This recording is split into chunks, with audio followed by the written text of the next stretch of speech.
like two cats on the front lawn. Dear Jesus, when are those two going to stop? Annette sped through the kitchen and called over her shoulder. Call their mothers. I'll turn on the hose.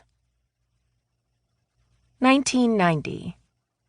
My name is Faith. Stop calling me Chub.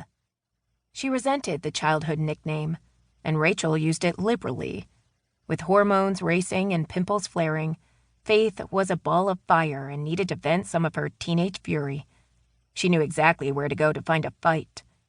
That was why she chose the picnic table in the park where Rachel hung out with her friends. Well, how about this? Faith, get your big ass off my table and find some other place to smell up. Stop it, Faith said when Denny gathered her books and started stuffing them into her bag. We have as much right to be here as anyone else. She doesn't own this park. Faith looked up at Rachel. You honestly think those braces are going to make you stop looking like a woodchuck? Tell me, how many logs do you have to chew to make a hutch big enough to fit your ass? Rachel's face darkened. Her books hit the table with a thud.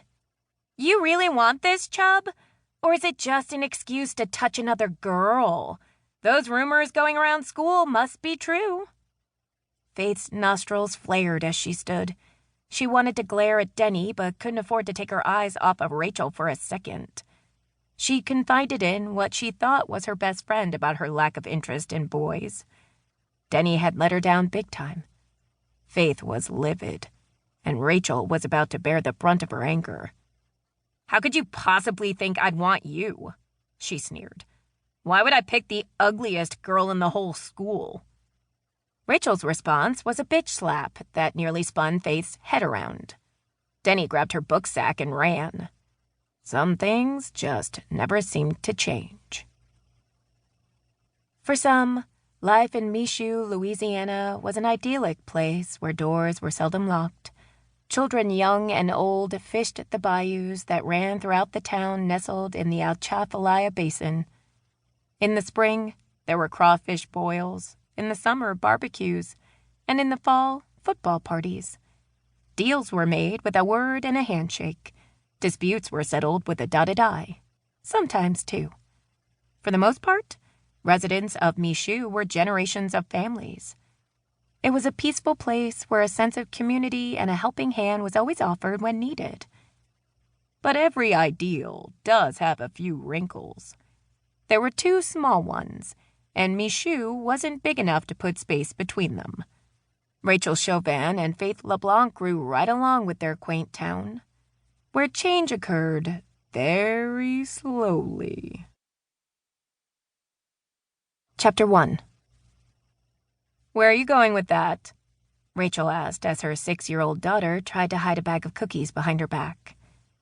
Casey's eyes moved back and forth as she contemplated an answer, but the best she could come up with was outside. She reluctantly surrendered the cookies when Rachel held out her hand. We were gonna have a picnic at the park. Rachel stared at a line of bulges beneath Casey's shirt and knelt down eye level with her daughter. What's under here? She asked as she lifted the hem. There were 4 juice boxes tucked into the waistband of her shorts. Rachel bit back a smile. Dinner's in an hour. You can take 2 juices and 2 apples, and that's it. Okay. Casey surrendered 2 juice boxes and walked over to the fruit bowl on the table, where she grabbed a couple of apples. What are you hiding in the back of your shorts? Oh, I forgot about those. Casey reached behind her and set a pack of crackers on the table.